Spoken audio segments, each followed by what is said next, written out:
Class 11th बेटा हमने force पढ़ा था। फोर्स में हमने न्यूटन्स लॉ ऑफ फोर्स पढ़े थे, मोमेंटम पढ़ा था, law of conservation of momentum पढ़ा था। उसके बाद नेक्स्ट चैप्टर हम आज स्टार्ट कर रहे हैं। उस चैप्टर का नाम है friction.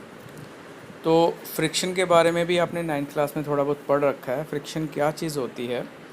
Friction is the opposing force that is set up between the surfaces of contact when a body slide or roll or tend to do so on the surface of other body। अगर कोई body दूसरी body के ऊपर slide करने की कोशिश करती है या फिर स्लाइड कर रही है, दोनों ही केसेस में, चाहे कोशिश करे चाहे स्लाइड करे, दोनों ही केसेस में उसके ऊपर जो एक अपोजिंग फोर्स लगेगी, that opposing force is called force of friction. तो आपने नोटिस किया होगा कई बार अगर आप गाड़ी का, बाइक का इंजन बंद कर देते हैं तो उस टाइम धीरे धीरे जाके वो बाइक रुक जाती है।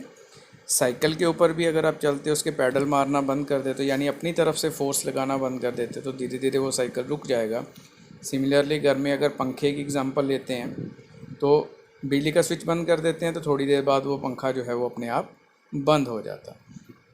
तो ऐसा क्या होता है, उन तीनों ही केसेस में फोर्स कोई ना कोई तो ज़रूर लग रही होगी, क्योंकि न्यूटन थर्ड लॉ के अकॉर्डिंगली, न्यूटन फर्स्ट लॉ के अकॉर्डिंगली, अगर किसी ऑब्जेक्ट के ऊपर फोर्स लगे ना तो वो अपनी मोशन की स्टेट जो है वो चेंज करता ही नहीं है। बट यहाँ पर मोशन चेंज हो रही है, उसकी स्टेट चेंज हो रही है, स्लो हो रही है। इसका मतलब कोई ना कोई फोर्स तो ज़रूर है जो यहाँ पर अप्लाई हो रही है। That force is called force of friction. तो force of friction is always opposite to the applied force. तो जो आप अप्लाइड फोर्स है आपकी तरफ से, उसके हमेशा अपोज करेगा, या फिर ये कह सकते हो कि जिस तरफ ऑब्जेक्ट चल रहा है, मूव कर रहा है, उसकी अपोजिट डायरेक्शन में जो फोर्स डेवलप होगी उसके अंदर, that is called force of friction. तो फोर्स ऑफ फ्रिक्शन हमेशा, क्योंकि अप्लाइड फोर्स के अपोजिट डायरेक्शन में है, तो it is a vector quantity, इसके यूनिट भी वही सेम ही होंगे, न्यूटन होंगे। अब नेक्स्ट बात करते हैं हम ओरिज़न ऑफ फ्रिक्शन। फ्रिक्शन का ओरिज़न क्या है? फ्रिक्शन जो है कहाँ से डेवलप होता है? तो इसमें दो तरह की थ्योरीज हैं हमारे पास। One is called old view and second is called modern view. पहले ओल्ड व्यू की बात करते हैं। तो ओल्ड व्यू के अकॉर्डिंगली अगर हम इस डायग्राम को देखते हैं तो कोई भी सरफेस जो दूसरे सरफेस के ऊपर स्लाइड कर रहा है या करने की कोशिश कर रहा है, तो अगर उसको माइक्रोस्कोप में देखें या फिर बड़ा करके देखें तो आप ऑब्ज़र्व कर सकते हो कि वो सरफेस जो है वो कभी स्मूथ नहीं होता, उसके ऊपर छोटे छोटे प्रोजेक्शन और डिप्रेशंस रहते हैं।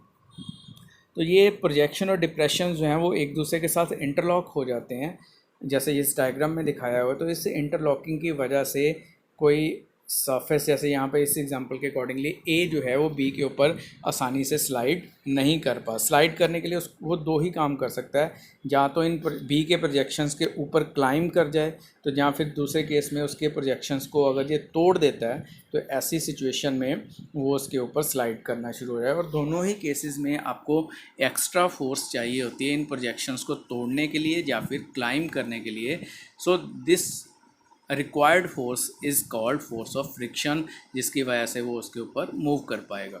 अब आपने नोट किया होगा जब एक सरफेस दूसरे सरफेस के ऊपर स्लाइड करता है तो आपको कई बार वो घिसा हुआ फील होता है, या फिर उसके बीच में से पाउडर बाहर निकला हुआ फील होता है। तो ऐसा क्यों होता है? क्योंकि उस सिचुएशन में जो प्रोजेक्शंस हैं एक सरफेस के या दूसरे सरफेस के, वो टूटते हैं, और टूटने की वजह से कि पाउडर सा बन जाता है, वो पाउडर जो है आपको उस सरफेस के ऊपर दिखाई दे सकता है। तो this is the one view या ओल्ड व्यू, जिसकी वजह, जो कि फ्रिक्शन का एक कारण है, इसका कॉज है।